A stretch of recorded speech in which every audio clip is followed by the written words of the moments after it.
Hello everyone, अगर आप state management को सिंपल करना चाह रहे हो, कोड को क्लीन करना चाह रहे हो या फिर रिपीटेटिव कोड से बचना चाह रहे हो तो ये वीडियो आपके लिए है, जिसके अंदर हम कस्टम हुक के कंसेप्ट को समझेंगे। कस्टम हुक्स किस तरह से काम करती हैं, जिस like use state use effect काम कर रही होती हैं, वैसे ही हम भी कुछ हुक्स बना के उन्हें रीयूज़ कर सकते हैं।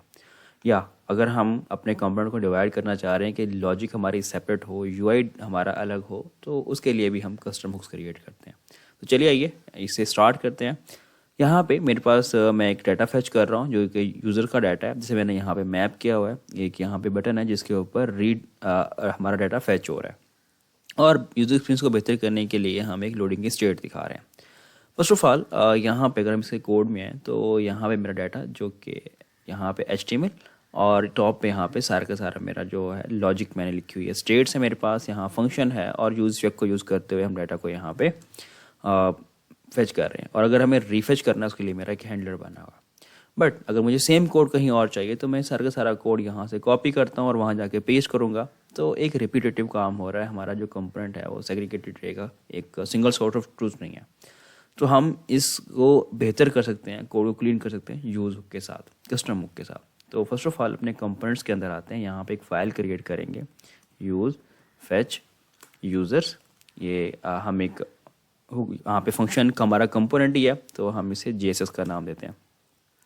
ओके, एक स्निपेट यूज़ करते हो RAFC, हम यहाँ पे फंक्शनल कंपोनेंट क्रिएट करते हैं। मैंने यूज़ का कीवर्ड यूज़ किया जो कि मेक श्योर करेगा कि एक हुक है, just like use state, use effect, use ref, use memo. तो ये भी एक हुक ही है, बट ये कस्टम है, हम खुद बना रहे हैं अपने पर्पज़ के हिसाब से, तो इसलिए तो हमने यूज़ का कीवर्ड यूज़ कर लिया। यहाँ पे आप चाहें तो एक ऑब्जेक्ट रिटर्न कर दें या अरे रिटर्न कर दें, इट्स अप टू यू। यहाँ पे HTML बिल्कुल नहीं होगी, जस्ट हमारा लॉजिकल पार्ट होगा। हाँ, अगर HTML भी है तो वो भी आप यहाँ पे लिख सकते हैं, बट हम लॉजिकल पार्ट को सेपरेट कर रहे हैं। तो यहाँ पे मेरा जो कंप्लीट लॉजिक का पार्ट है मैंने यहाँ से कट किया, और कट करने के बाद अपने इस कंपोनेंट में आ गया। सो यहाँ पे कुछ हुक्स हैं जिन्हें हमें इंपोर्ट करना होगा, लाइक रिएक्ट से।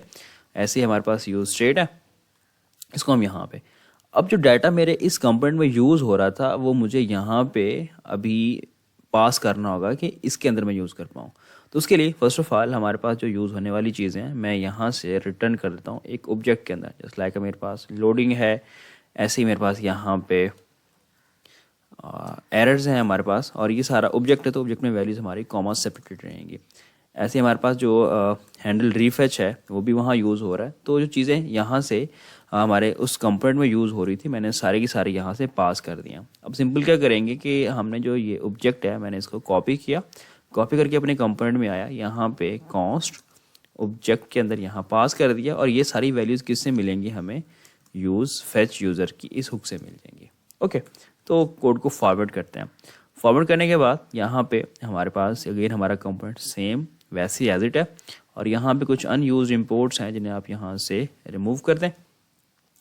अभी हम इसे टेस्ट करते हैं अगेन, अपने इस कंपोनेंट में आते हैं, मैं रिफ्रेश करता हूँ, मेरे पास अगेन मेरा जो कोड है वो सेम वैसे ही चल रहा है जहाँ पे यूजर्स मैप हो रहे हैं, और इसके रिक्लिक पे हमारे पास डाटा भी रीफेच हो रहा है। बट अब मुझे कहीं भी यूजर्स का डाटा फैच करना हो, जस्ट लाइक मैं इसी को कोड को यहाँ से कॉपी करूँगा, जस्ट लाइक डैशबोर्ड का कंपोनेंट मुझे यहाँ पे चाहिए, तो मैं सिंपल यहाँ पे आके कॉल कर लूँगा।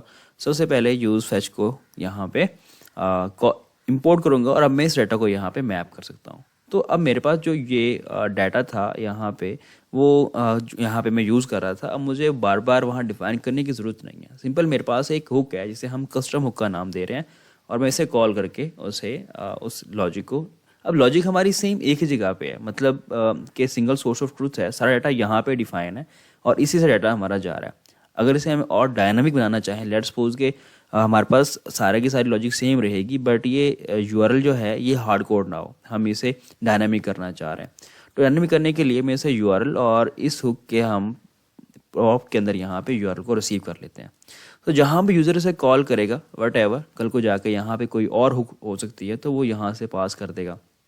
सेम ऐसे हम यहाँ पे कॉल कर रहे हैं जस्ट लाइक यहाँ पे, तो यहाँ से भी हम पास कर देंगे। तो कल को कोई भी API होगी उसमें डाटा से जाएगा और डाटा उसे रिटर्न कर देगा, मीन्स कि हम डायनामिक कर लिया। अब API वट एवर जो भी होगी हम पास करेंगे और हमें डाटा वो फैच करके देता रहेगा। ऐसे हमारा ये रीफेच चलता रहेगा। और अभी भी हम देखें तो यहाँ पे हमारे पास कोड अगेन सेम चल रहा है। तो कस्टम हुक्स को यूज़ करके हमने डाटा अपने कंपोनेंट को क्लीन कर सकते हैं। डाटा को क्लीन हमारा होता रहेगा, साथ में जो हमारी लॉजिक है वो सेग्रीगेटेड नहीं रहेगी, और एक रीयूजेबल जो कंसेप्ट है रिएक्ट का वो हम प्रॉपर तौर पे यूज़ कर रहे होंगे, और हमारी जो स्टेट मैनेजमेंट है वो भी एक सिंपल वे में हैंडल होती रहेगी। होपफुली आपको यूज़ कस्टम हुक का कंसेप्ट समझ आया होगा। नेक्स्ट वीडियो में हम फर्दर हुक्स को एक्सप्लोर करते हैं, तो मिलते हैं नेक्स्ट वीडियो में।